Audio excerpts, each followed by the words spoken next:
સુરતમાં ફરી લૂંટેરી દુલ્હનનો આતંક। સૌરાષ્ટ્રવાસી યુવક પાસેથી રૂપિયા 2.25 લાખ લઈ અને દલાલે લૂંટેરી દુલ્હન સાથે કરાવ્યા લગ્ન।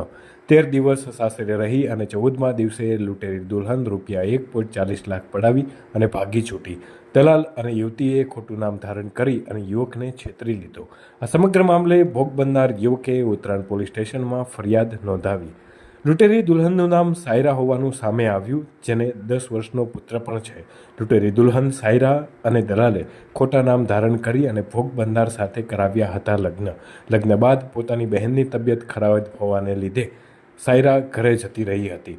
ઘરેથી જતી વખતે ભોગ બનનાર પાસેથી રોકડા રૂપિયા 1.40 લાખ, સોનાની ચેઇન અને ચાંદીની ચાર્જર લઈ ભાગી હતી। સાયરાએ પોતાનું નામ કાજલ સુનિલ પરમાર બતાવ્યું હતું। આ ઉપરાંત પોતાને કાઠિયાવાડી લુહાર સમાજની હોય તેવું પણ કહ્યું હતું।